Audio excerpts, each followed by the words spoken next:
protests first erupted, the mayor of Olympia, Washington, was right there with support, even throwing her own city under the bus. Cheryl Selby said her predominantly white town was not as welcoming and nurturing to minorities, and the light switched on by Mr. Floyd's murder now shines glaringly on Olympia. But when that light focuses on your actual house, the tune changes. After woke vandals damaged her home, her predominantly white town was suddenly victimized by what she called domestic terrorism. The rioters had covered her front door and porch with spray-painted messages. "It's unfair," she whined. It's like the story we cited after this all kicked off. Former ESPN writer Chris Palmer deemed the violent masses as animals and called the cops on them as they neared his house. But that happened just after he urged them to burn it all down while retweeting a building in flames, low-income housing in Minneapolis, someplace far away. But then the fire got closer and Palmer felt the heat of his own wokeness. I'm not going to say I told you so, because if you're listening, you already know that. I'm just telling the truth. It is easy, very easy, to admire and even encourage destruction when you're far from it or well protected. Whether it's defending riots or defunding cops, the loudest voices don't fret about the consequences. If celebs didn't have private security, they would be better people. Because we know that if you defund the police, it's minority communities that will be hurt most. But if you're rich and powerful, it's not going to touch you. Until it does. Just ask the mayor of Olympia, who now sees terror in her front yard. Maybe she can call the Seattle cops. They've got free time. Jesse, now it's domestic terror. How convenient.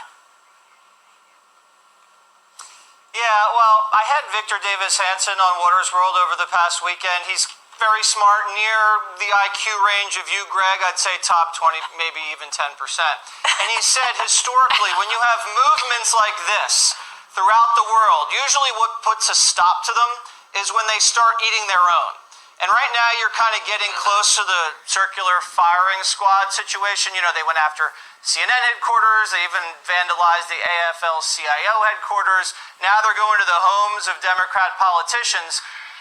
If they start really targeting the media elite and the political elite, that's when they're going to shut this down. It's kind of like when the Me Too movement, everybody was all in. Then they went after Joe Biden.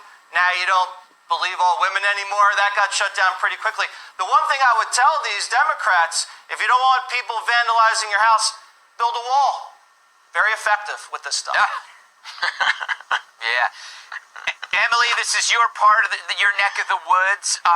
Are all of these leaders in Washington just incredibly cowardly and callow and naive and silly? They're children. Yes, they are, and unresponsive and delusional and ridiculous and worthless. Mayor Wheeler, for example, in Portland, he's such a joke to me.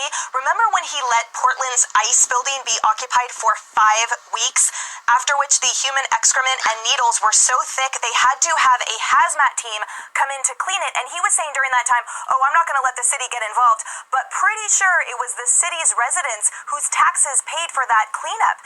And these other mayors, Seattle Mayor Durkin, Olympia Mayor Selby, they are all the same. They're just performative allies. They're songbirds. And to me, they're in the same category as those Hollywood Hills activists where they say these delusional sound bites from the safety of their snowflake homes, but when it really hits the fan, then they walk it back. And as always, like I keep saying, the biggest losers are those residents. And I will say, actually, the difference between these mayors and those Hollywood Hills activists is the fact that these mayors are having their salaries paid by the citizens that they keep letting down. Mm-hmm. Yeah. Dana, I am just impressed that Emily has mentioned excrement twice in this show already. I don't know if you can beat that, but I would. I did notice that. And I was thinking about how you used to use a word. Greg used to like to use a word that started with the letter P that meant the same as excrement, and maybe you wouldn't have gotten in so much trouble with the producers had you used the thesaurus of the P word that means excrement. Yes. Yes. Thank you. What I would say so on you this. just beat Emily. That the mob giveth and the mob taketh away. And now you have local leaders that are realizing that I absolutely believe that local government is the very toughest government. But and it didn't get that much attention, and probably didn't deserve to, but not too far here in the Jersey Shore in Point Pleasant Beach, there's a mayor named Paul Canitra, and he had a situation that just trashed the beach one Saturday night. And his response that he gave on Facebook was so much different than these other mayors that we're talking about out in Washington State.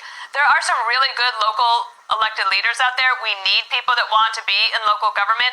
And if you're trying to find a role model in local government, do not look to Washington State. Look to somebody like a Paul Canitra.